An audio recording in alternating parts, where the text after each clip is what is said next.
but please keep the talk down to a minimum and try to respect what's being said and what we're trying to do during this bargaining session. Again, welcome. Feel free to use your little flappers. And again, welcome and thank you for coming to support this process.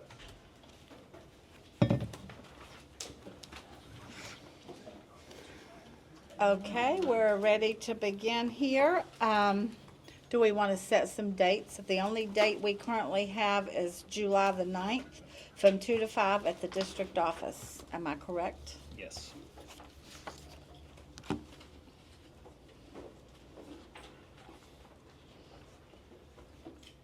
And the only date I know we absolutely can't do is the 10th, because we have OCAP that day. Okay.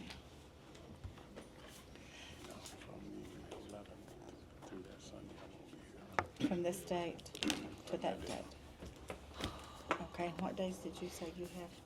18th and 19th. We could do 15th. Let's see, 15. He's out. 16. So the 17th. Well, I have the Ken's out the 15th and 16th. Is that not accurate? 18th. It's good. July 17th, 18th. 18th, I think. That's like, depending on what time. John? I might be Oh, able I to do thought you said you would be it. here. 18th and 19th. I'm sure. 17th, I thought that would be good. Oh, Elizabeth. 18th is not, doesn't work. Elizabeth, Well, do you have anything on the 18th? if we do it, see if we can do 17th. If not, then 18th, we haven't set a time yet. Or 17th, does 17th work? I know we have some, but yeah, I didn't think we did. On the 18th, we have master schedule reviews. I'll be On the till 5. 17th. Okay, so But I that's don't 18th. necessarily see if that works for you guys. I can do either one. Yeah, 18th is better. Well, she Okay, just so said, Is good. what time? What time? what time on the 18th? That's If we do it earlier, I can do it. She can't do the 18th if it's late in the day. She's gonna be out of town. we can do earlier. We can do early. I can do 2 was the earliest. Two? Can do what? 2 works? That works. The 18th at 2? Yep. I can And make that will be here, correct? Yes. Yes. July 18th at 2.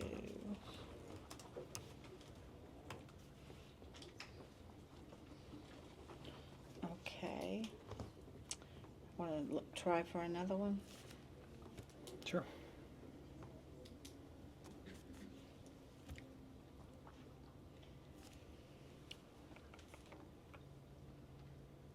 Yeah, when are you gonna be out of town? Aren't you gonna be out sometime here?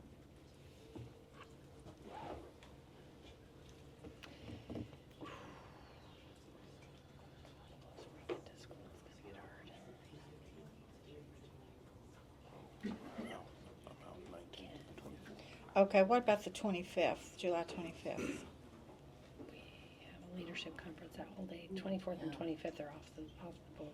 Okay. 23rd.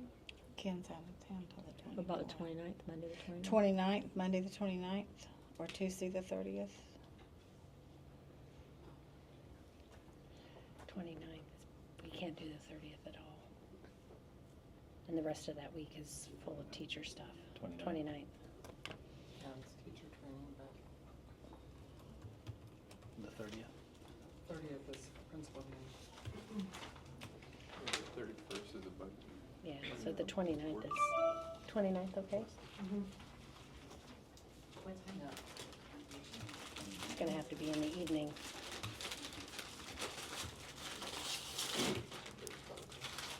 So that's 4:30, Monday. July 29th. Start at 4? Are you saying? Mm-hmm.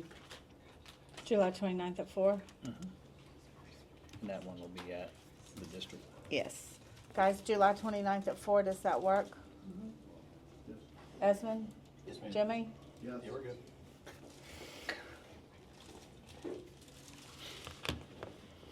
Okay, so July the 18th at 2 p.m. here at CCEA.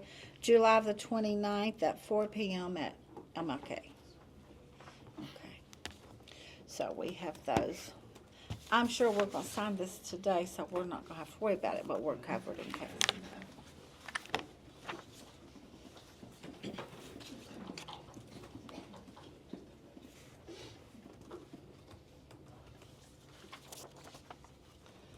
Okay. Esmond, are you ready with the? Yeah.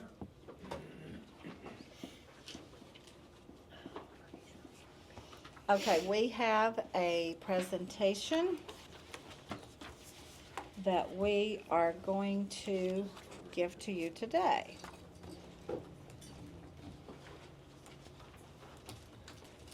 And Mr. Lewis is going to open for us. So anytime you're ready, my dear. Similar to last week, we'll ask the same thing with regard to questions and or comments about the package. We'll present a bit of information. We've got kind of a tag team arrangement with a few of our members, but I'm going to just speak on a couple preliminary issues and then turn it over to some of my esteemed colleagues to close it out. Like Pam just said, I don't think that she is not serious when we say that we hope that you're able to agree to something today. But whether it's today or another day in the very near future, the goal is to come to an agreement. But we just wanted to sort of address a couple of things. So, negotiation timeline. We want to reset today's discussions, but by unfortunately, we have to address some things that were said at the last negotiation session, and this will be part of my job. So CCEA has always been, and we remain willing to bargain with the district. There was a statement made at the last negotiation meeting by the district that either implied that that CCEA was dragging its feet in setting negotiation dates, signing the ground rules, and getting this negotiation going. And that is not accurate. Here's a sort of a brief timeline of how we got here. February 9th, the district proposed to CCEA in just preliminary discussions about ground rules to exclude the live audience from being in the same room during these public bargaining meetings. That was in February. CCEA made an appointment with the superintendent, and that appointment didn't occur until March 8th, when, among other things, CCEA did discuss this issue about the proposed plan to exclude the live audience behind us from being in the exact room where the bargaining was happening. Dr. Riccadelli then stated that she would speak to the district's general counsel about CCEA's concern and get back to us. At some time in April, the district abandoned their proposal to exclude the audience from public negotiation meetings, and now at that point, we were in a position to discuss ground rules. Later in April, a ground rules meeting was scheduled for early May, and I believe it was then rescheduled by the district to May 10th because of a conflict. I believe there were some district administrators that had a conference the previous week when the meeting was supposed to be held. Nonetheless, on May 10th, the ground rules meeting was held, ground rules were negotiated, and were ultimately signed. CCEA has at all times operated in good faith and has not delayed negotiations despite the assertion by the district last negotiating session. By July 9th, if we compare where we are today, or where we will be on July 9th to where we were last year, we will be on track to catch up to the amount of negotiation meetings that were held last year through this date, or through July 17th, 2023. This is just a snapshot of 2024 versus 2023 negotiations, or rather 2023 versus 2024. You can see the meetings on the left, in terms of 5 meetings, 2023. We did have 3 meetings in May, but I will say that although we had those meetings, the district was not in a position to really discuss much about money until the governor signed the budget, which didn't happen until either June or July. Nonetheless, we had 5 meetings through July 17th of last year. This year, based on the schedule, there was one cancellation by the district for June 17th, but based on the schedule, by July 9th, we will have had 5 meetings, a week earlier than where we would have been last year. So despite the statements that were made at the last negotiation meetings, we are on track just as we were last year. And if anything, the delay is not on from our side. But I will repeat what I started with. We thank you for being here, and we're hoping that once we get this discussion out of the way, that we reset and just get back to negotiating. We'd like to share the negotiation golden rule, and it's really the last of those bullets. Do nothing to others that would hurt you if it were done to you. We have operated in good faith. We haven't delayed negotiations. However, we've got to point out, what happened with regard to something that we requested. On 6/13, the last bargaining meeting, we requested that the district provide a slideshow PowerPoint that the district shared at that public negotiation meeting. The district argued that a publicly released document was privileged, despite the fact that they had provided that document, or shown that document, at the last public bargaining meeting, and refused to provide those slides until today, this morning at 7-something in the morning. I don't believe, when we had our ground rules meeting, we discussed the fact that this year's negotiations would be collegial. We wouldn't do anything that would hamper the other side. We would do things in good faith. We don't believe that that issue with the PowerPoint is the type of thing that we should engage in this year's negotiations. And we're hoping that by pointing this out, that this is a reset for us to just get back to negotiating and not doing gamesmanship and calling things privileged when they were released publicly. Let's get back to business, teacher experience.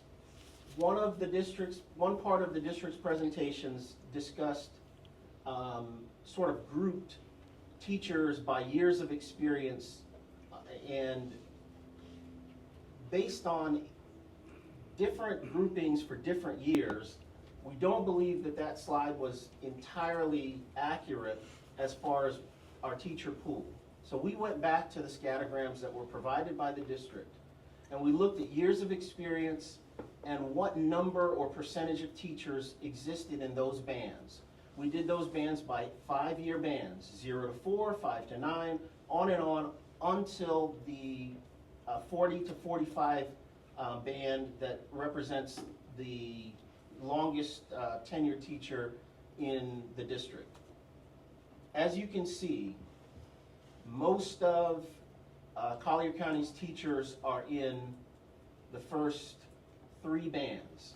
By the time we get to 5 to 9, we're representing more than 50% of Collier County public school teachers. And the lion's share of the remainder are the next 3 5-year bands. This is sort of a graphical representation of teacher experience, largely tilted towards the younger teachers, and then we gradually go down with regard to older teachers. I'm going to go back to, or more experienced teachers. I'm going to go back to those numbers just so you see it here. But the bottom line is most of the teachers in Collier County public schools are represented in the earlier experience bands.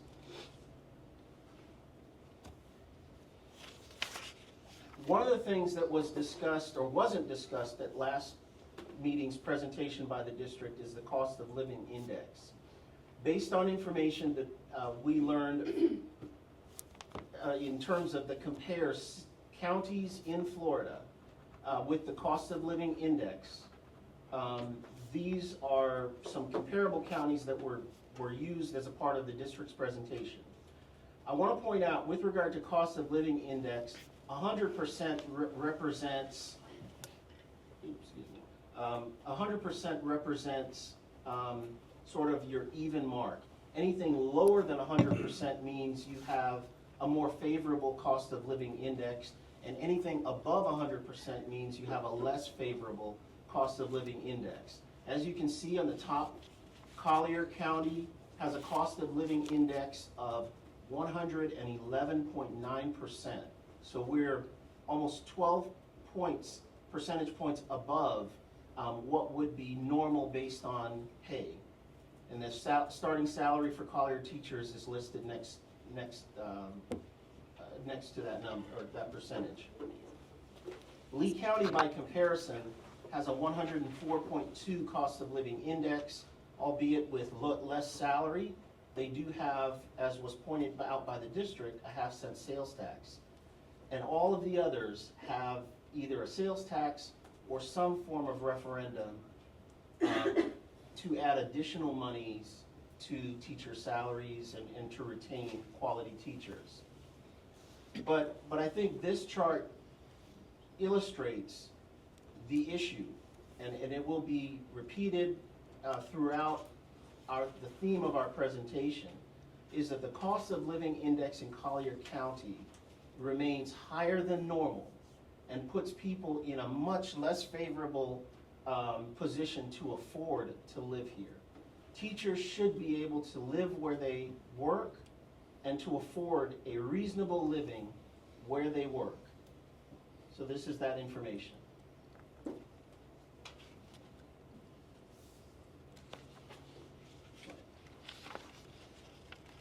Currently, the district does not yet support a referendum to fund school district and teachers, an additional referendum above the tax neutral referendum that's up in November for vote.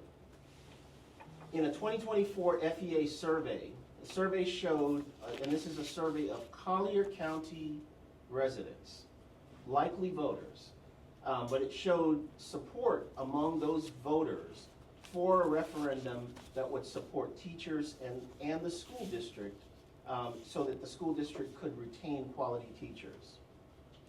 The district has to date rejected supporting a referendum for teacher salaries and longevity pay. So while it was pointed out at the last negotiation meeting by the district that Collier doesn't have a referendum, that's to no fault but the district. The district can, if it chose to, support a referendum for teacher salaries and longevity pay, if it chose to, and to date, for whatever reasons, it hasn't. At this point, I'm now going to turn over our presentation to Ken Mouton, who's our president. Yes, I want to follow up on the comments that were made about ESSER monies. And I want to make a correction.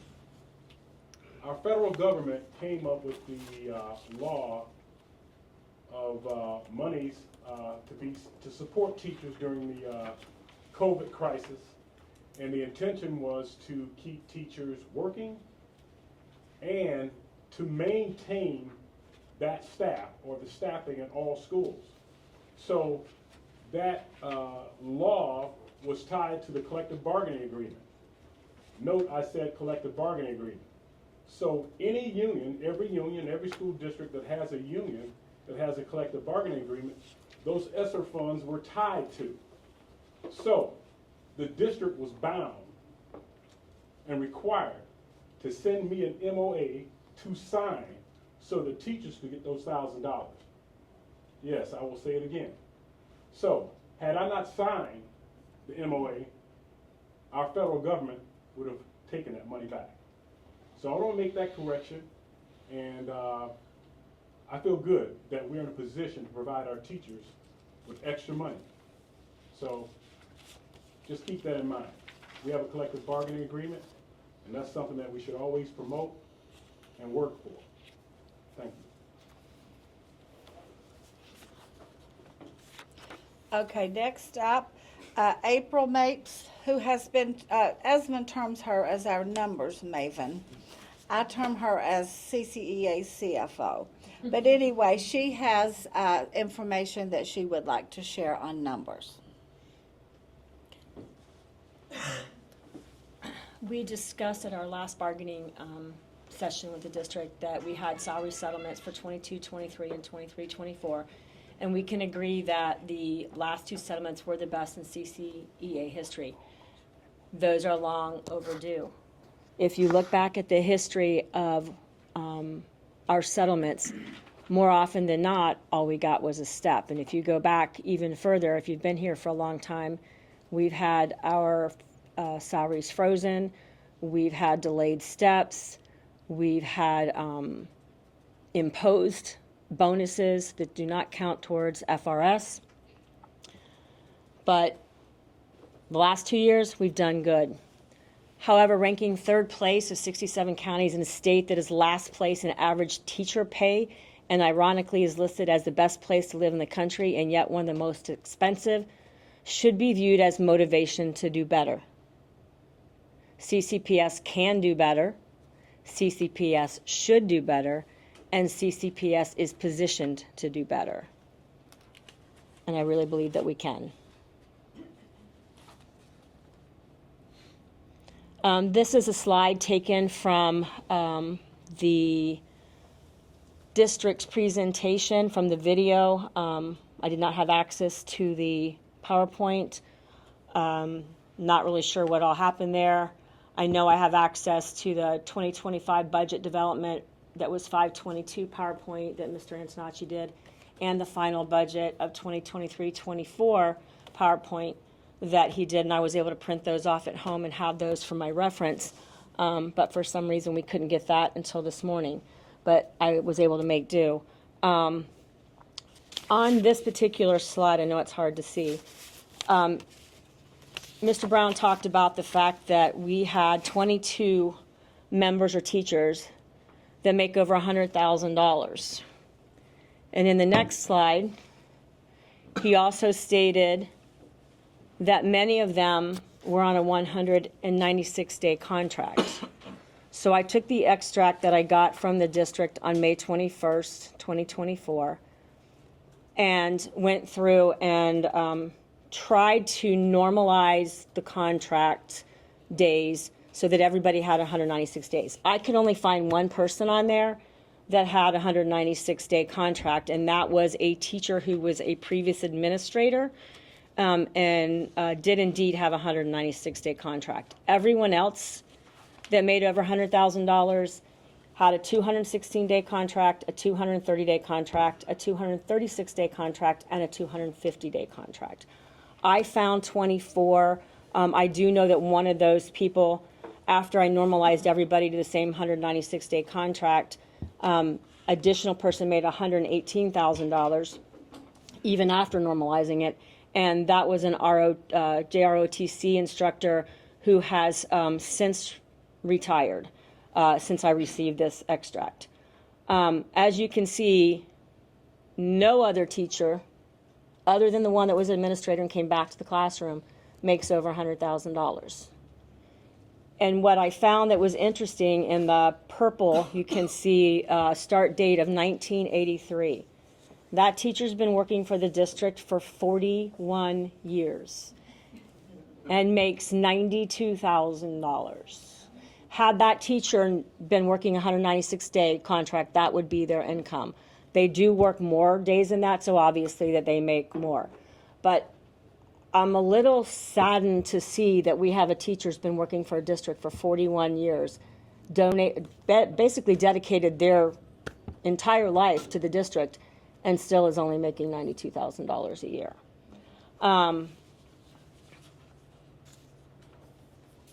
But I wanted to point out that we don't really have as many making $100,000 as it was portrayed, and I wanted to just make sure that we clarify that. Esmond, you can go ahead to the next slide. This was a slide that I struggled a little bit to understand. It says, you can see that we have over 2,500 teachers in this unit made over $60,000 a year. Not saying there's anything wrong with it, I'm just saying it was difficult to really make sense of it, and I had a really hard time seeing the numbers on the bottom, so I made a different slide. So if you can go that one. So this is basically the same thing. You'll see the first column represents teachers who make $30,000 to $53,999.99. Those are part-time. There's approximately 21 teachers in that column. Starting pay for teachers in Collier County is $54,000. That column up to penny short of $60,000. There's 559 teachers. The majority of our teachers make between $60,000 and $69,999.99. That's 1,101 teachers we have there. The intervals are equal and they go up the same other than that first one where we have part-time teachers. The next one we have 904 teachers that make between $70,000 and $79,999.99. We have 420 teachers that make $80,000 to $89,999.99. And between $90,000 and $90,000, we have $90,999. We have 114, and then we do have one teacher currently that makes over $100,000, if you're considering everybody on the same contract. Esme, can I have the next slide, please?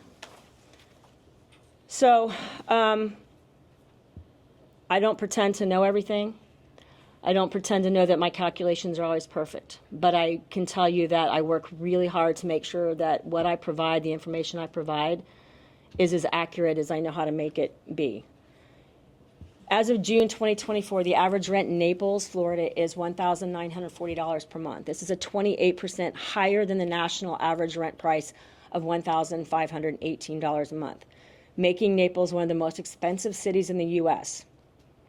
When you rent an apartment in Naples, you can expect to pay $1,940 for a one-bedroom, around $2,306 for a two-bedroom apartment. If you opt for a three-bedroom rental, you can pay anywhere between $2,956 or more.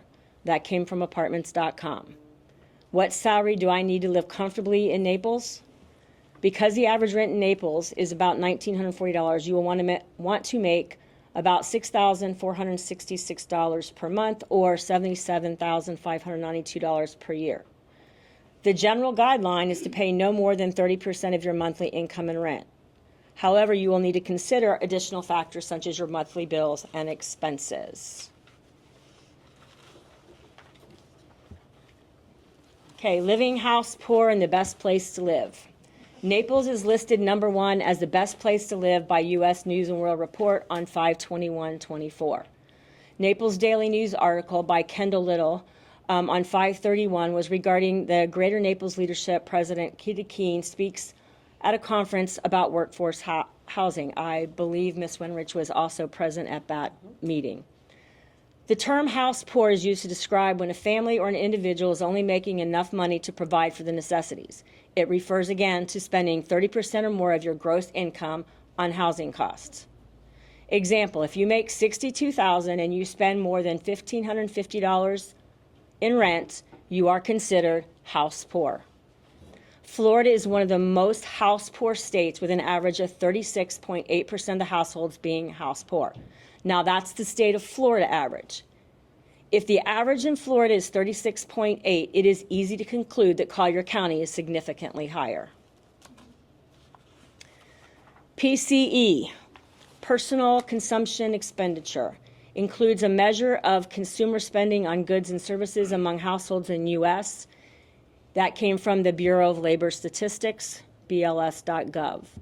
On 10/4/23, the Bureau of Economic Analysis released by state the 2022 average personal consumption expenditures in Florida as $55,516 per year or $4,626 per person per month.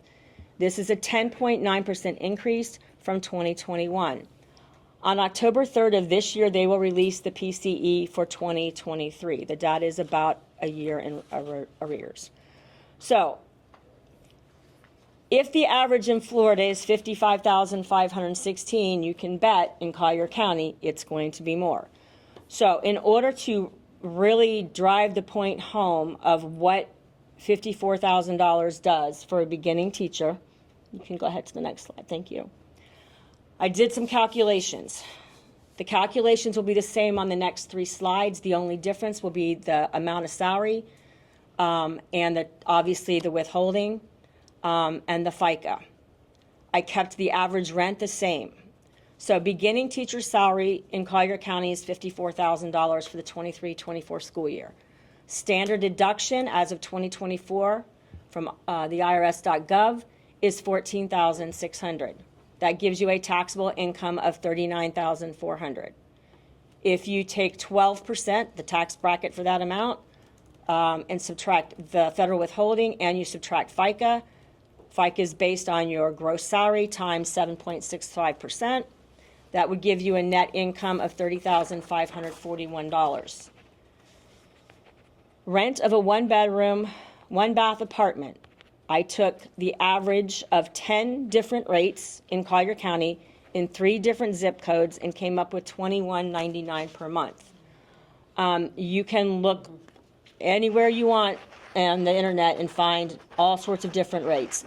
But 73% of most rates are over $2,000. So this I feel is within average.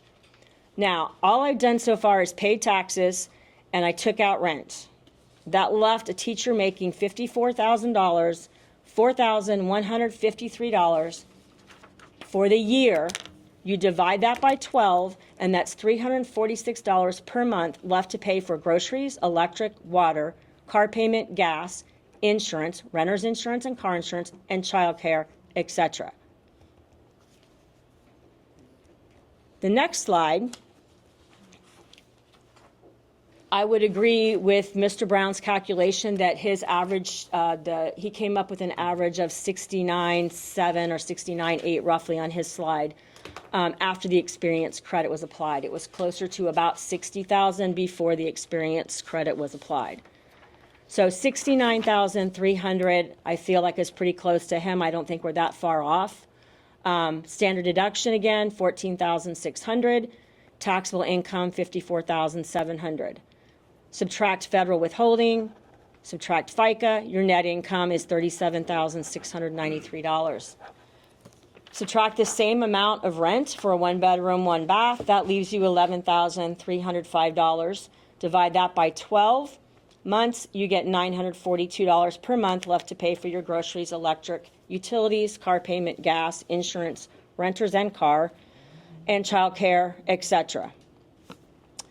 The last slide that I have for you is how much do you need to live in Collier County?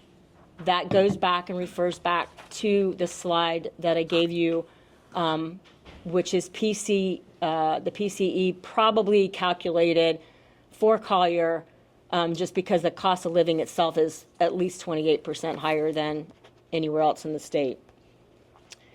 You can see the same numbers. Standard deduction, federal withholding goes up because you're making more money. FICA goes up because you're making more money. Your net income for that one is $43,198. Subtract out your same amount for rent, and that gives you $16,810 a year divided by 12. You have about $1,401 to pay for your groceries, your electric, your utilities, your car payment, gas, insurance for both renters and car, childcare, etc. So we have 50% of our teachers who have less than 10 years experience. So obviously they're the ones that are making the least amount of money. And I think that my slides pretty much show that at $54,000, you can't afford to live here. I don't care who you are. You can't live on $340 some per month, and all you've paid is literally put a roof over your head. It's not much better on the teacher average salary of $69,000. While it's definitely improvement, I don't disagree that it's not an improvement. It is. But we have not been consistently keeping up with the cost of living, and we have not, it's certainly not the cost of housing. And I'm not telling you guys anything you don't know. It doesn't take anything to see what it costs to live here. If you lived here for 20 years and you've been paying for your house for a while, you're probably making it okay. But if we want to keep taking and bringing new teachers here, even the sheriff's department, I have very many friends that work in the sheriff's department. They hire people and then they find out they can't live here. I've heard that from many principals and probably from that side of the table as well. You get people to want to come here and work, and then they go, oh, I can't afford to live here. Where am I going to live? Now, at my age, I don't want to share an apartment with anybody else. Sorry, I don't. I've raised 3 kids. I don't want to move in with them, and I don't want to share an apartment with anybody. Okay? But we have to take this information into consideration. You can't not take it into consideration. You can argue with my calculations. I'm open to that. I don't have a problem with that. But they're pretty accurate. They're not 100% accurate, but they're pretty accurate. If you look at federal withholding, it's not 22% of the entire amount. It goes up. 0 to 11,000 is about 10%. 11,000 to 43 is about 12%. 43 to 58 is about 22%, and they add all that up. So I took 22%. So it's not perfect, but for presentation purposes, I did not want to spend going through federal withholding. People can do that themselves and figure it out. They can look at their own paychecks. The point is, you got to make $77,592 to even have enough money to think about living in this district. Teachers put this district on the map. We are an A district because you have teachers that give and give and give and give. Collier County Public Schools doesn't exist without students, and the students don't become so well educated that they make Collier County School District an A district without the teachers. Does not happen. Now I know a lot of really good principals. And my guess is, whether that principal is in that building or not, those teachers are doing what they're supposed to be doing, and those kids are getting educated. So you have to take it back and really consider, what do we need to do? Where do we need to be to bring it together so teachers can afford to live here? And that's what I have for you today. Thank you for listening. And just to add to what she said about even if principals are not in the building, that teachers are doing what they need to be doing. Our test scores show that. Our test scores show what kind of dedicated teachers they are. Collier County has got some of the most amazing educators that you would find anywhere in this country. I've never worked with a more dedicated group of people than I have here in Collier County. They give their all to these kids. They give 110%. They take their time away from themselves. They take money away from their families to buy things for classrooms. And this has got to stop. We have got to take care of our people. So many of our hardworking, dedicated teachers that educate our kids year after year, they're having to leave the profession because they can't afford to stay in the profession making what they make. They can't afford to live in Collier County. They're moving back up north where they can afford to live. You know, it's sad to me when I have teachers in tears because they're telling me, I don't want to leave. I want to be a teacher. That's what my calling is. It's what I love to do. But I can't afford it. I cannot stay here. You know, that's sad because our kids deserve teachers that care about them like our teachers here in Collier County care. And, okay, you have listened to how more than 50% of our teachers have less than 10 years experience. If you've been here any time at all, you know that is not the trend for Collier County. I mean, I can remember a time when people they couldn't buy a job in Collier County. People just didn't quit. They didn't leave. I can remember a job that I applied for after I came to this county. 36 people applied for that one position. 36 people. The principal at the time that I was interviewed told me, he said, it's hard to get a job at this school. He said either somebody has to retire, their spouse gets transferred, unfortunately they die. He said that's when openings come open at this school. I was fortunate enough to get that position that 36 people applied for. But I mean, that is how people wanted to work in this district. And now they're leaving in droves because they can't afford to stay here. And that's not what we're about in Collier County. You heard about the cost of living index, which I know that's not news. You already knew that. And you have heard about the teachers and how they rock the test scores and they make us an A district and they put us on top year after year after year. We really hope that you all can go back and look to see what you can do. All we're asking for is for teachers to be able to make a livable wage, to be able to stay here in this district and to be able to live where they work and to stay in the field of education. I'm going to conclude with saying, and this is very sincere, this comes from our heart. We believe we have a good school board that cares about kids. We believe they want to put kids first, and we believe they have indicated to us that they want to be able to pay teachers, and we believe them. And we have an amazing superintendent. Leslie Riccadelli is a product of Collier County. She grew up here. She raised her girls here. They went to school here. She became a teacher. She knows, she's walked a mile in our shoes. She knows what it means to be a teacher. She knows what it means to educate kids. She knows what it means to put kids first.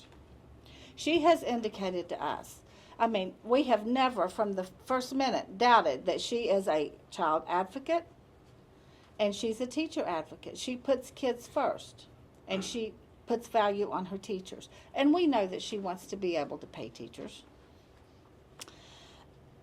We believe that between the school board, the superintendent, her admin team, we're confident that you guys can look and find the money that is needed to pay teachers so that they can stay in this district. So we can keep this district on the map, at the top of the map. And so that we can continue to educate our children in the manner in which they deserve. We're confident that you can do that. And we challenge you to step up to the plate and show us that you can. Okay, with that being said, we have a counter proposal from your counter proposal.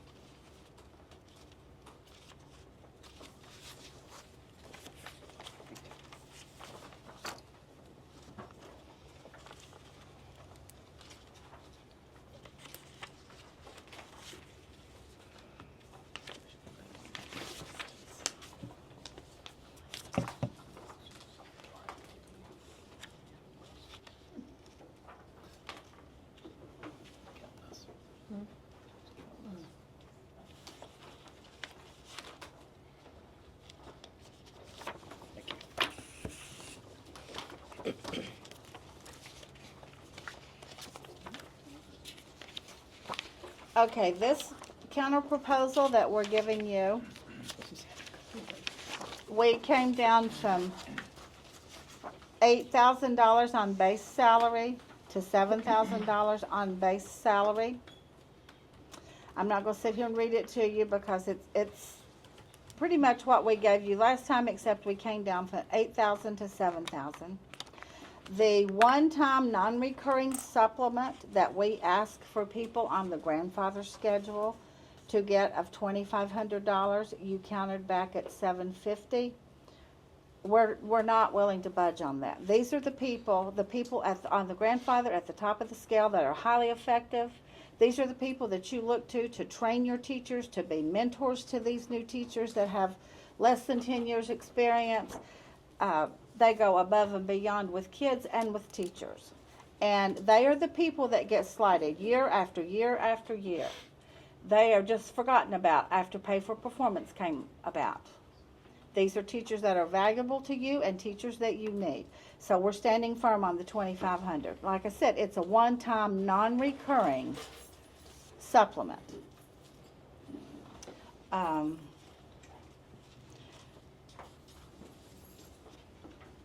Please look over this. Let us know if you have questions. Yes, we have costed it out. Ms. Mapes, you're up again. I'm not sure if I calculate things the way you guys calculate it, but I took the cost of everything, subtracted out the TISA growth at $3,115,717. I took out $7 million for staff allocation savings on page 35, school year budget development. That should go back to teacher salaries, and I took out $500,000 for the JROTC salaries that come from the federal funding from the federal government to pay or at least cover not quite all, but a good portion of their salaries. And then I added in the 22%. So at that, the 22% for benefits, it's a $32.2 million contract. And you had told us before that our last one was 50 million. So if you take, it was actually over 50 million. So if you take 50 million and subtract the 32.2, we've come down 17.8 million, and your proposal was 17.1. So we've come down more than you came up. So we feel like that we've made a large movement, and we would appreciate your consideration. So with that being said, that's our proposal. That's all we have. And keep in mind, salary is the only thing we're putting on the table this year. We're not putting all of these different proposals for supplements here and raises here and coverage here. Everything. Val has told us for years we should put it all on the salary schedule. So that's what we decided to do. This is the only proposal you're getting from us. So that's our proposal. Ball's in your court. You ready to sign? You could use my pen. I'm anxious to sign, but not quite ready yet. Not quite ready yet. Does anyone on our team have any questions specific to the proposal itself before I? Because I don't. I mean, it's very similar to the original one. I'm familiar with that. Anyone? No? Okay. Similar, but less. Yep. A little bit less. Would you all like to go caucus? Actually, I have a few things to say and share Okay. now. And I appreciate the presentation. I actually think you guys did a nice job. And I don't know that there's any benefit in disputing numbers beyond that. I think we could look at numbers and have different interpretations of them at any point in time. But I appreciate what you shared here. I understand, we understand the basis of it. And so I won't go, slide by slide and respond. I do want to respond on our team's behalf to some information that was recently discussed and presented in I think various media outlets, and not to dispute it, just to kind of talk about some facts related to it. And I had information about the beginning salary level and the average salary level, but I think you guys covered that and don't dispute those numbers. I am glad that I said it was unofficial. I think DOE actually just came out with the 23-24 averages, and their calculations are off of 3,500 teachers versus I think we're closer to 3,200. So I'm not really sure where that comes from, but they were close to where we both ended up. But one of the articles or stories that was recently discussed in the media represented that the district's initial salary proposal was only a $1,700 increase. And I just want to clarify, the facts are that the proposal gave $1,700 on the base salary for all on the grandfathered salary schedule, plus a step for those on the grandfathered salary schedule, either $1,320 for a bachelor's level or $1,500 for a master's level person with the step, plus a one-time supplement of the $750 that you mentioned. And so That comes to just under $4,000 for a highly effective master's level person on the grandfathered salary schedule. That original proposal also provided 1,700 base salaries increase for performance pay salary schedule folks, plus 3 incremental steps for an effective rating on their 23-24 evaluation, which is $1,320, or plus two steps or 6 incremental steps for a highly effective evaluation, which is $2,640.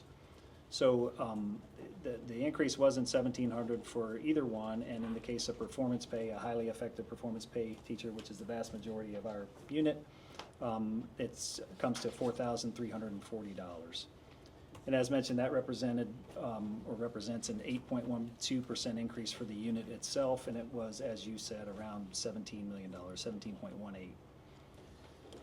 Just a couple of reminders about salary proposals generally, at least from the district's perspective. There are some forgotten items, and Ms. Mapes mentioned them here tonight. They weren't mentioned originally, but fringe benefits are almost 22%. Those things include retirement, Medicare, Social Security, workers' compensation. The TISA money that we get, right off the bat, you have to subtract out for charter schools, and then we're left with about $19 million, and $16 million of that, as determined by the state, is applied for maintaining previous year's salary increases. I know you're probably getting tired of hearing it, but it's so significant that I'm going to mention it every time we meet.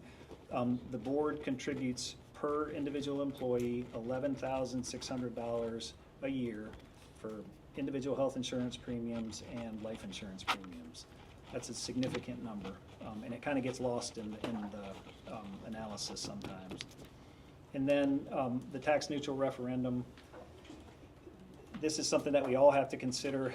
You know, we've talked about it pretty extensively, and it's on the ballot this coming year. I'm not going to tell anyone how to vote, but I just hope everybody will tell a friend about the importance of it and really what it means. And it just, as stated previously, gives the district the ability to shift a small amount of money in the grand scheme of things to from capital budget to operations, and it helps pay for salaries. And it's either up for renewal in the general election in November, or it's going to expire depending on the vote. And so it is something at the forefront of the district and the board's minds, and something to hopefully we can all educate people and encourage them to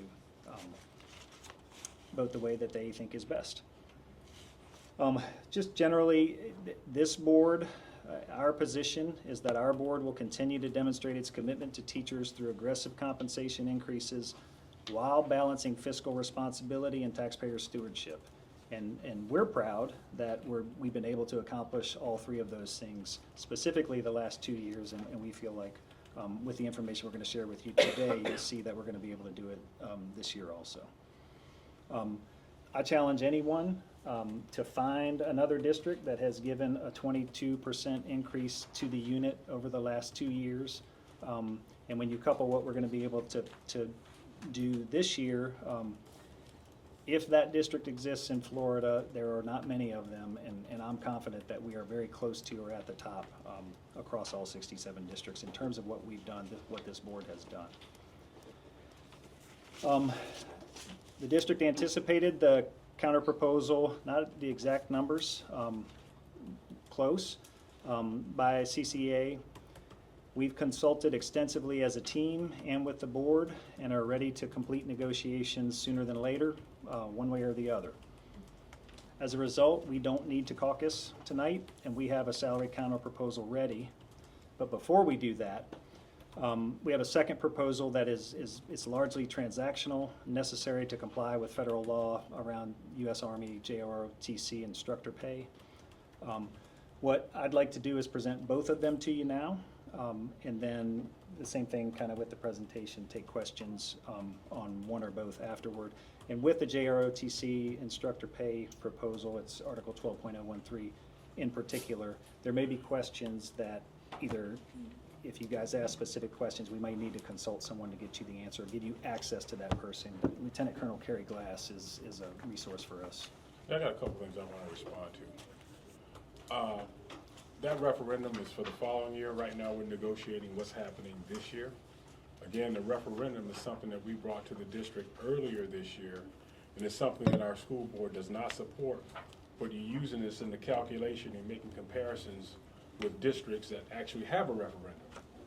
Number two, when we start looking at this, and I'm listening to what you said, you never mentioned the reserves, the amount of money that could be used, that we have in the reserves that's unassigned, that could be put towards salaries.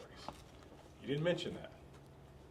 Now, we're talking about all this money and all these different things, and we're making comparisons, and you're saying we're talking about 22%. Again, when you look at all the counties surrounding Naples, there really is no comparison. This place is very expensive to live.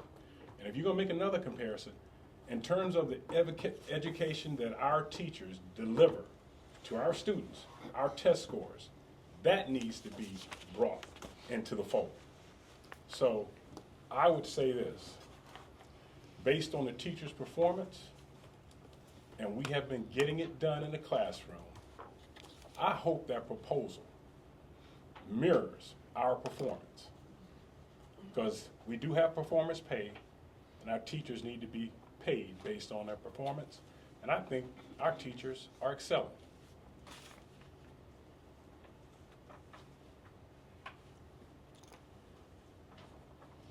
And I would like to add, you talked about the 22% increase over the last 2 years. And I doubt that there is another district that teachers have gotten 22% over the last 2 years. And we appreciate that. But you still got a lot of catching up time to do, because when you look at how teachers lagged behind for years and years and years, 22% is appreciated, but you've got a lot of catching up to do to get us to where we need to be. That also includes the experience credit. Yeah, it does include the experience. That 22% includes the experience credit that, what, 200 people got? 200 people did not get it? No. No, I'm not addressing. That's not what you're thinking. That's That's not what I'm what I saying. meant. Okay. It's two separate documents. Okay. I'm sure you have extras.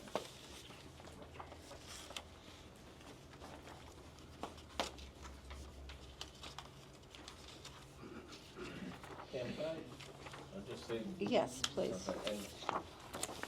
And I hate to be the nitpicker, but I said this, I think, last year, I think my comment was that's not the way the math works, and I'm not meaning to be, I'm not meaning to say something that is,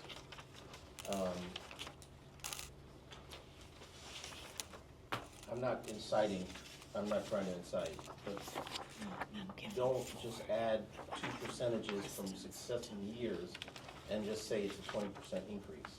It's a more accurate statement to say whatever the increase was in 1 year and the increase in the next year, but you cannot just add the 2 percentages together and say it's a 10% increase first year, 10% increase the second year.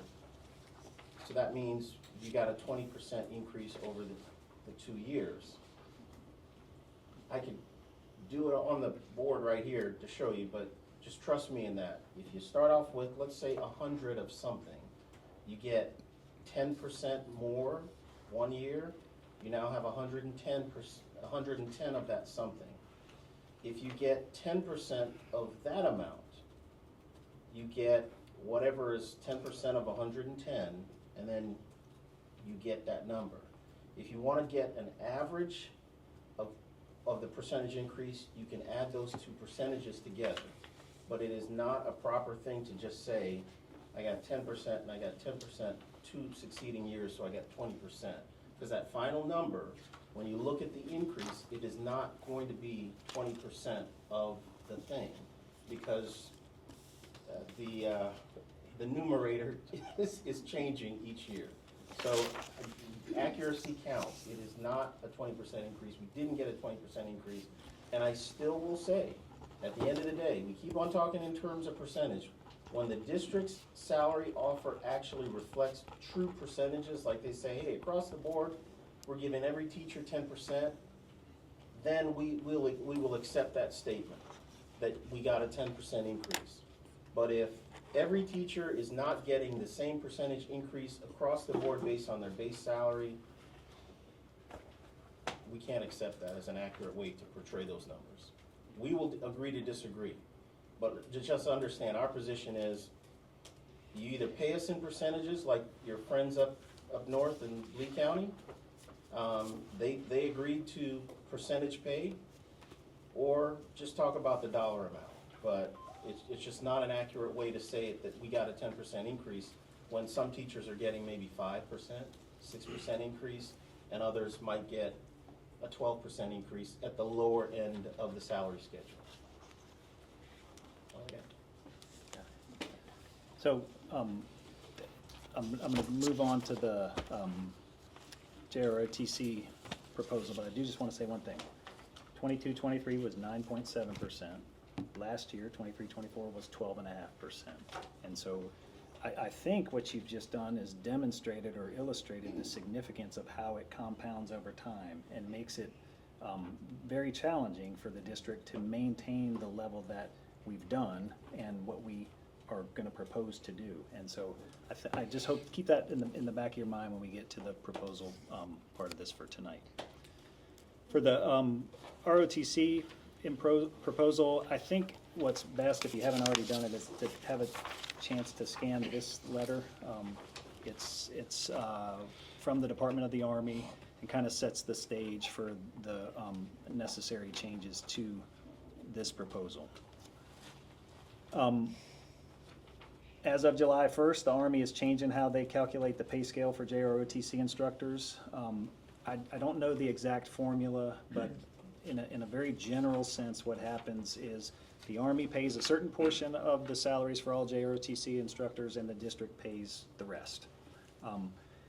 They determine the base salary. It used to be calculated on what's called MIP, that's referenced in the lined out section C for minimum instructor pay. They are moving to this JCPS model, and I'll let you read that, what makes up that long military acronym. The new language that's proposed is compliant with these changes and provides the greatest possible compensation for the CCEA members. We've done this in consultation with Lieutenant Colonel Kerry Glass, who's a coordinator for JROTC at the district. He's a great resource and has offered to consult if anyone needs to. Under Section A, the Army determines entry-level pay. The old way, as I said, was through MIP. The new way is through this JCPS. The intent behind this, as I understand it, and I'm not an expert on JROTC instructors, is to be able to recruit more JROTC instructors into schools. They have a difficulty recruiting them, and I think, based on your own experience and awareness, most of them are military instructors who've reached full retirement or close to it in the military before transitioning. This somehow allows for people with less experience who've served in the military to be eligible to become JROTC instructors. As you can see in A, we will take the JCPS amount, the new amount that's determined by the Army, and find the closest step on the performance salary schedule, including any applicable outside experience, and apply that. So if the Army says that this person is coming to us based on the JCPS salary schedule, they should be paid $60,200, we would place them at the closest step that's equal to that amount or above it on the performance salary schedule. So if our closest slot is $60,400, they would go there instead. That's the way the formula would work, and we believe that the language in Section A reflects that.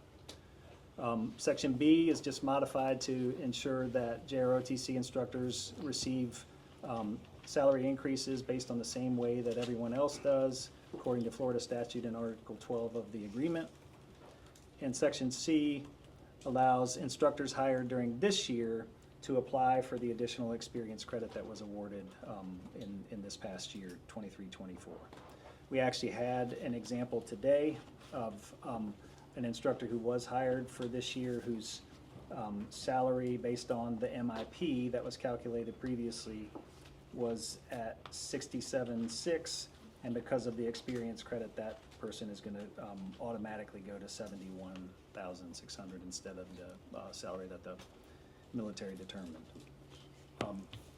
That is that proposal. Can I ask you a question? Sure.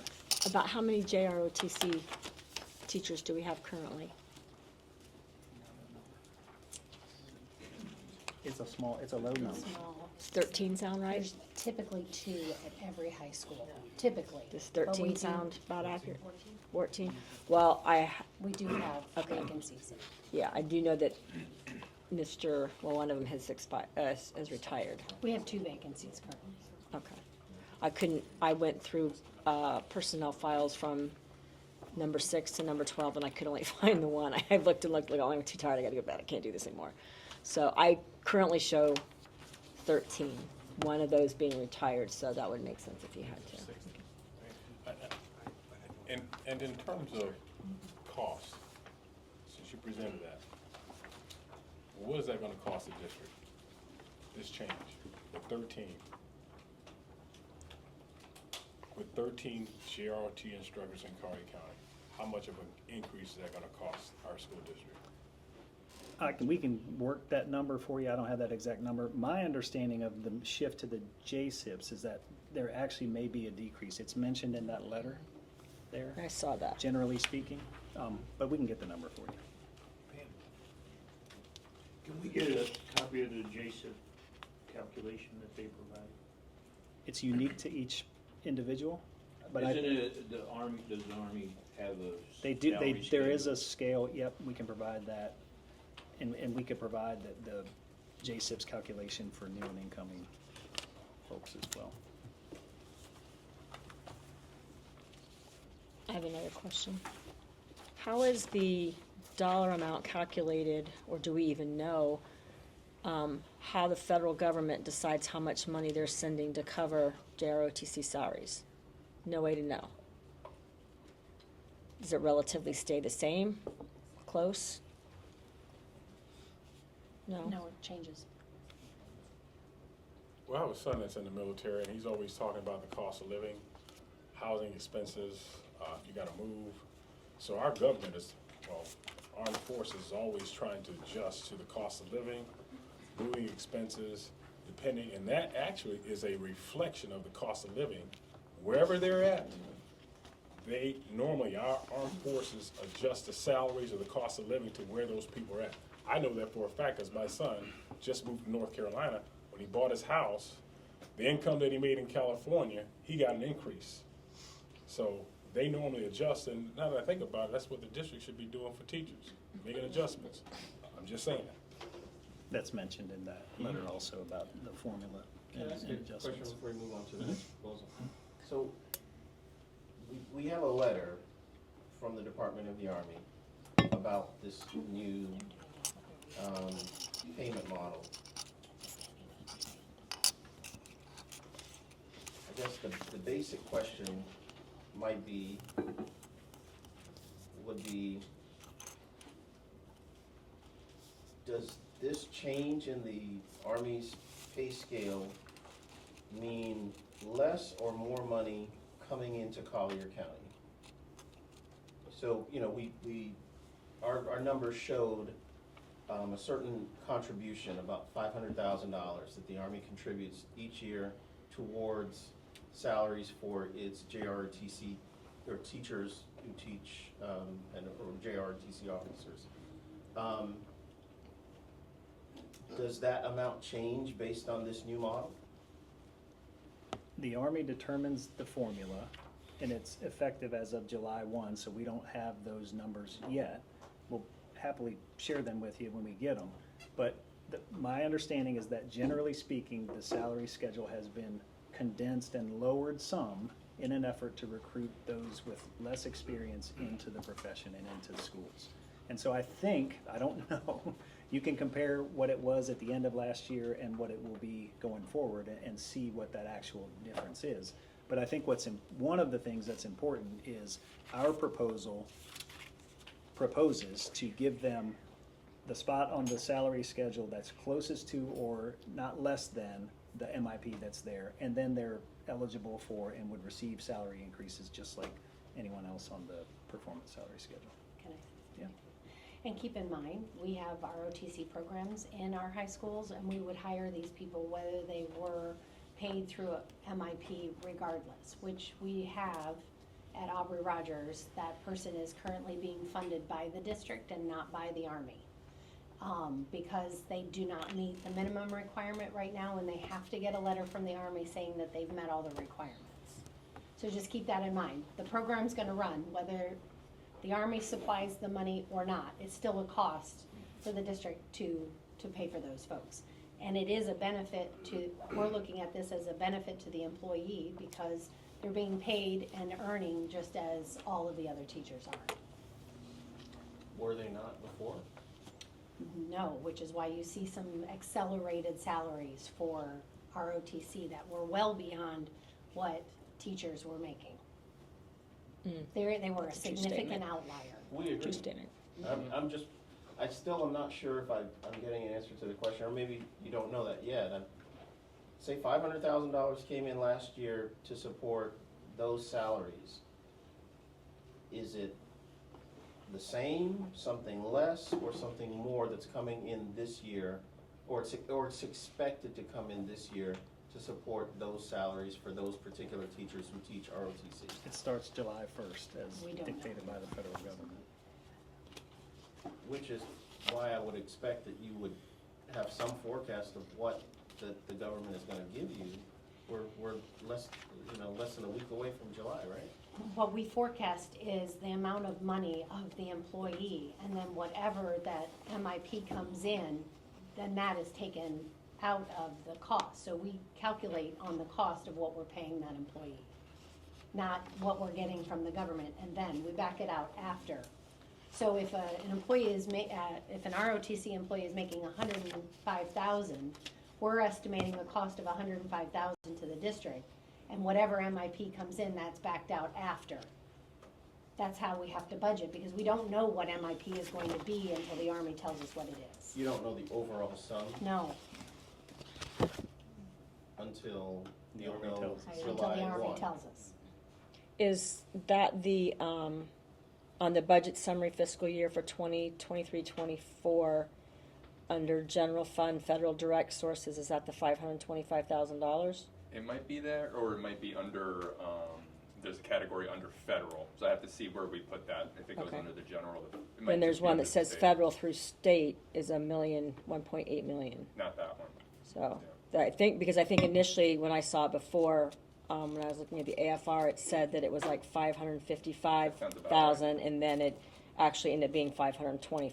Yeah, sounds about Okay, right. so that's, okay, trying to That's in the make sure, ballpark. okay, thank you. I think So that was your estimate when you did the workshop in May? Is that what? At that time, it's just an estimate, yeah. Even our budget for next year, everything's still just an estimate. Even right now, the governor signed the budget, but we still don't know the tax roll or anything like that, so until July 31st, we still don't have an idea. And that's when we have our first tentative budget hearing, so it's all still very preliminary. And so, on or about July 1st, you'll get information from the federal government. Will we have to ask for it? Will you just provide that information as a part of bargaining? Because it's hard to accept a change to language, even though the federal government's changing their program in terms of how they pay.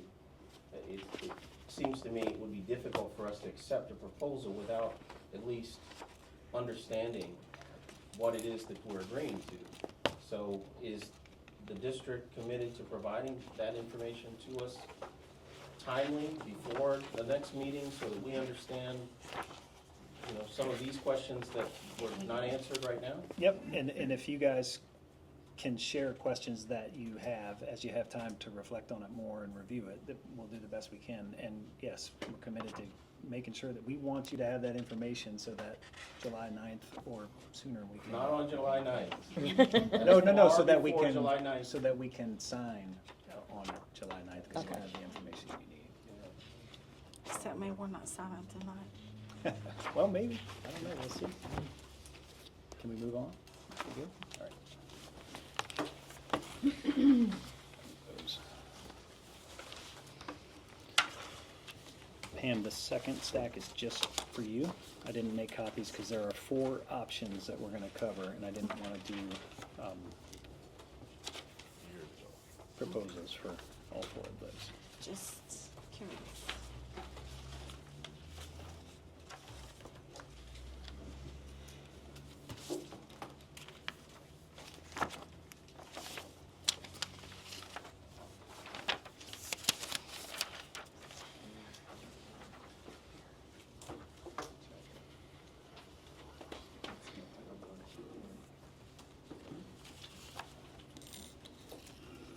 Does everybody have it? Pam, each one of those represents one of the numbered options in the left column, 1, 2, 3, 4, and it's one copy of each one. Okay, so I know this is a very busy sheet of information, and so I'll try to go through it, and obviously, once we do that, we can discuss it and answer any questions that you guys may have. But as you can see, we have prepared 4 variations of what is essentially a proposal for the same amount, and are proposing that you all have the option to choose which one best suits your unit's needs and desires. So the first column that's labeled proposal option lists them 1, 2, 3, 4 in descending order, and lists the specifics associated with each option. So just for example, option number 1 includes a increase to the base salary of $2,750, 1 step for grandfathered salary schedule employees, increments of 3 and 7, which equals $1,320 and $3,080 for performance pay, effective and highly effective. That option, option 1, also includes a $1,000 one-time supplement for the grandfathered salary schedule. Moving all the way to the right on the chart, you can see the total percentage increase for the CCA unit. Respectfully, Mr. Lewis, I understand your contention, but this is what the amount that is represented and what the district increase for the entire unit will be. And you can see that each one of these options represents a 10.9%, we'll call it very close to 11% increase for the unit. Option number, in the 2 columns to the right, immediate right of each proposal, demonstrates what a grandfathered salary schedule person with a master's who's highly effective would receive under each one of the options. And to the right of that, it demonstrates what a performance pay highly effective person would receive under each option. And so for option number 1, again with a $2,750 base increase, 1 step for grandfathered, 3 and 7 increments for effective and highly effective performance pay, and a $1,000 one-time supplement for grandfathered salary schedule folks. A grandfathered employee with a master's who's highly effective would receive $5,250 in total compensation, and a highly effective performance pay individual would receive $5,830. Option 2 includes a base salary increase of $2,800, 1 step for grandfathered, same increments, 3 and 7 for performance pay, and the one-time supplement goes down essentially as the base salary amount goes up. Under option 2, a grandfathered person with a master's highly effective would receive $5,050. A highly effective performance pay would receive $5,880. Option 3, base salary increase to $2,850. Same step and increments for grandfathered and performance pay. The one-time supplement goes to $500, and under that option, grandfathered with master's highly effective receives $4,850, and a highly effective performance pay individual receives $5,930. And the final option, there is no one-time supplement included in this option. This would put almost $3,000 on the base, $2,950, and the same step for grandfathered individuals, bachelors and masters, and then the same increments 3 and 7. And under that option, a grandfathered salary schedule individual, highly effective, would receive $4,450, and a highly effective performance pay individual would receive $6,030. Couple points to make that are important. 82.5% of the CCA unit are performance pay, on the performance pay salary schedule. This may be one of the most significant thing to mention. Before I do that, you can see that the new starting salary is adjusted by the base amount mentioned in each option. And so for option 1, the base salary goes up by $2,750 to $56,750. For option 2, base salary goes up by $2,800 to $56,800. Option 3 goes up by $2,850 to $56,850, and option 4, it goes up by the $2,950 to $56,950. I know there's discussion about that where the rankings are in the state. The district was 3rd in the state in starting salary at the end of last year's negotiations. I am very confident that we will be at 3rd or maybe even 2nd in the state with any of these 4 options. Each of these 4 options represent the maximum proposal from the district for the 24-25 contract year. As mentioned, each option is a 10.9% proposed increase, and each one represents just over $23 million total. I do want to mention on the proposal sheets for each option that you have, we have included language that wasn't on our last proposal. I think there are a handful of grandfathered salary schedule employees that are at BB on the salary schedule currently. Each of these proposals includes that employees on the grandfathered salary schedule at step BB shall receive an additional one-time supplement equal to the step amount associated with their degree, either $1,320 or $1,500 based on bachelor's and master's.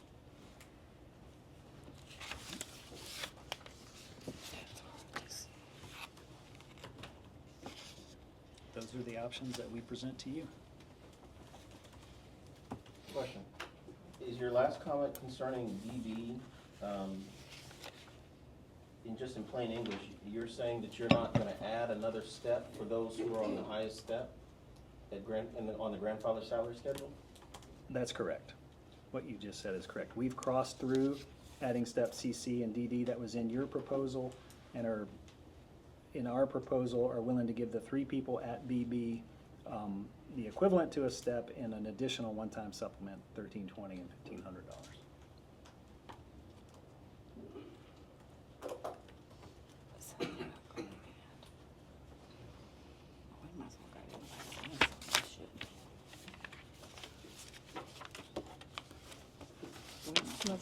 Let's caucus.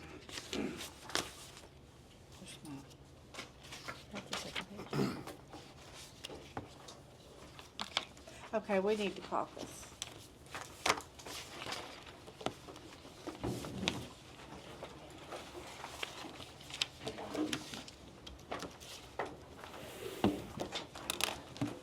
We will return.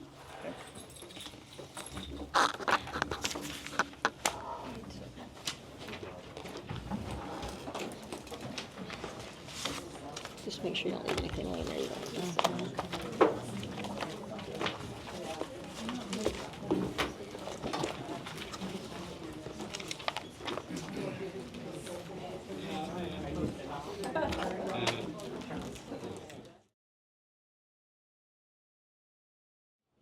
Esmond is, okay. Okay, we're ready to continue, if you guys are ready to continue. But before we continue, I have a question that I need to ask you. If we were to settle this tonight, when would teachers see this in their paychecks? October 4th is my understanding. So there's no way that teachers could get paid before October the 4th? That's my understanding. I shared that with you all, and I'm I was just making sure I recalling. No, understood. I'm just saying I'm recalling that date from what I shared, but I'm fairly confident. That that's the is date. what you shared, we just didn't understand why so long. It's just the delay that's caused by calculation of the gross scores. And we can't do several retros on one paycheck. So it depends on what is being paid on each of those pays through compensation. Because the district can't pay, like, we can't pay everybody in the district on a retro all at the same time. It's just not physically possible. Who else would be getting paid on a retro? You're saying you can't pay all the teachers? It would be OCAP, it would be non-bargaining, and it would be CCEA. Those are the three that still need to be paid. But if we settled and the others hadn't settled, And we can go back and take a look at what was provided, but based on what we know, I mean, that October date was the best. We should have scores sometime around the beginning of September. So then you have to, there's only 2 paychecks in September. So you have to look at how you get it, when it goes to board, when it gets approved.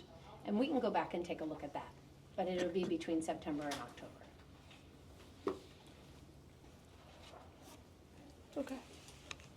okay. And just understand, we do our very best to try to get everyone paid at the soonest of possible moments. But there are just some capability things that we cannot do, but we'll go back and take a look at the schedule with Tom. Yeah, because that's not the incentive people wanted to hear, so, you know. I mean, if Unfortunately, we don't have the capacity to pay all of our employees all at the same time. And so we have to take a look. It also depends on what else is being paid during those periods, how many pay periods, when you get your scores, when it falls, when those final evaluations are done. And if they fall within pay periods with enough time to do a retro, then we would do that. But we don't know when that's gonna happen. Okay. If you put aside the pay issue in terms of other bargaining units getting paid a retro at that time, and just look at, are there any other hurdles to getting teachers paid other than the paying all? Growth scores. Growth scores have to be added to the evaluation before we can pay. And what, I know many teachers, in particular non-core classes, already knew their scores, or at least their students had their scores done before the end of the school year. But those are not how they're calculated. Those don't, the teachers know the scores, but that's not how the scores are calculated for growth. So there are other components that go into non-tested area core teachers that is part of their calculation for their student growth scores. It's not just purely how their students scored on the test. So that has to all be done. We should probably get scores sometime at the end of July. I know that they're working on those non-core classes now. Our hope is to have it at least a month earlier than we've had it in the past. And we've given ourselves a deadline, if all scores come in when they do, by the end of August, so that they can be uploaded and added to the evaluations. So the earliest would be September that teachers would have their VAM scores,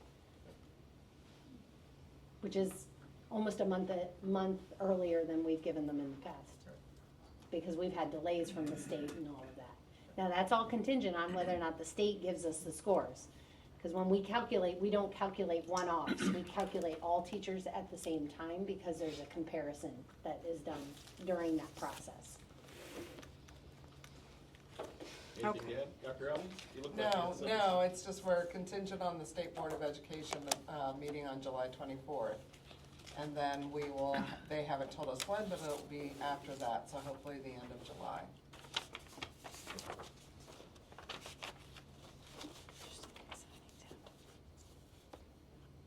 Okay. All right, we are giving you a counter proposal tonight. Good job. Almost knocked us. Oh, yeah, pull that over closer so we can hear you when you talk. Esmond will scold me for knocking that out of the way. Okay, we're giving you a counter proposal to your counter proposal. All right, we came down $1,000, which is $2,000 that we have come down. We do want step CC and DD to be added to the grandfather because we don't want to come up again where people are put in positions to not receive steps. The grandfather schedule is eventually going to run out, so that will take care of itself, but we believe the people deserve the steps every year. And the $2,500 one-time supplement for the grandfather, that is not something that we're willing to come down on because these people have been shorted too many times for too many years, ever since this performance pay came. They have done the work, they have trained your teachers, they've been mentors, and they just don't get recognized for it. So that's our proposal, $6,000 on the base plus a step, that one-time supplement of $2,500, which goes away. It's a one-time thing. That's not something you have to keep up. I believe that's what, $1.4 million is the cost of that? With benefits, yes. With benefits, Cost of what, the the $2,500. Because everybody on grandfather is not highly effective, so this is just 1.4, and that's with the fringe. And now, our numbers moth will talk about the cost of this package. So, you guys started out at 17.1, you came up 6 million, so we came down 6 million, which puts our package with fringe at 40.2. If you take away the $7 million that you're gonna save from the staffing allocation, that brings it down to 33. So we are getting closer. But we are pretty adamant about having people staying on a step and not being able to move, because then you end up having everybody with less experience being on the same step, making the same amount of money. And we already have that problem right now, with too many people not getting paid for their experience, except for unless you came from somewhere else. So you guys came up 6, we came down another 6. If you calculate the TISA, take that away, it comes down to closer to about 27 to 29 million. So we're not really all that far away. anything from anyone? John, good? You all? And also, we do have some money in reserves that can be used to help with this. And when I say this, I hope you will take it in the way that it's intended. Because I don't intend this comment to be smart alecky in any shape, form, or fashion. But based on, in the past, how teachers have we've had to negotiate and beg and plead and, just try to get like a step that we earned the year before. So you said it's like around 29 million or so? If you take away the TISA growth, the $7 million for staffing, and the $500,000 for JRTC, we're at not 29.6, and that includes benefits. And she talked about the $7 million that was saved on the staff allocation of people that were not hired last year because you didn't find the people to hire. Okay, if that goes back on, that brings it down reasonable. And so we got 26, our package was 26 million last year. Our deputy superintendent sat right in this room and said that you all wanted to work to increase incrementally. So going back to 23 million is not increasing incrementally, that's going backwards. And another thought is we could take another 7.4 million off of the 29 million if you guys got your salaries frozen for 1 year. Teachers have had salaries frozen, then we've had years that we didn't get it. Soon as we finish negotiating, you guys get your raise. I don't think you all sit and negotiate for yours. But we have got a chart, and I'm talking top administrators. I'm not talking about secretaries and TSAs and people in the district office. I'm talking about top executives. A little over 7.4 million is what goes into your salaries. So if you can't pay your teachers, if you all get yours frozen for a year, that's another 7.4 million off of that package. So that takes it down to 22 million. I'm not talking about principals in schools. We're talking about chief executive people at the district office. And I want to add, I think the number is, the total number, given that 7.4 million, that's a total number of 54 administrators versus 3,100 teachers. And the cost of those salaries is enough to pay 3 high schools that have an average of 37 teachers, 8 middle schools that have an average of 50 teachers, or 30 elementary schools with an average of 50 teachers. That's just, and like I said, I'm not trying to be a smart aleck, I'm trying to put it in proper perspective. Because it's the teachers that are out in the trenches that work their fingers to the bone every day to educate these kids. We gotta do better by them.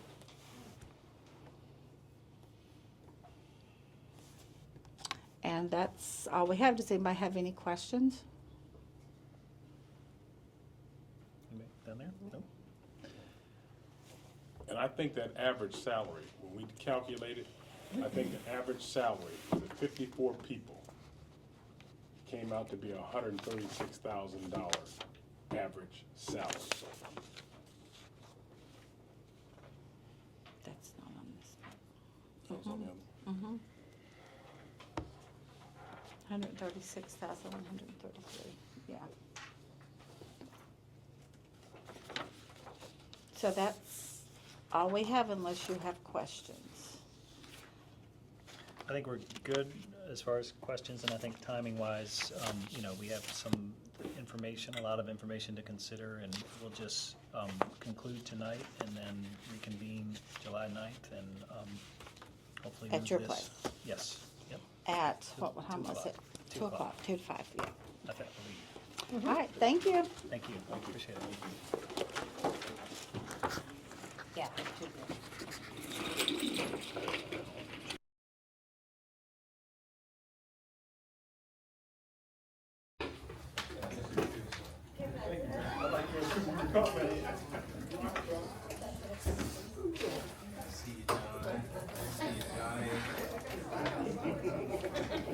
John,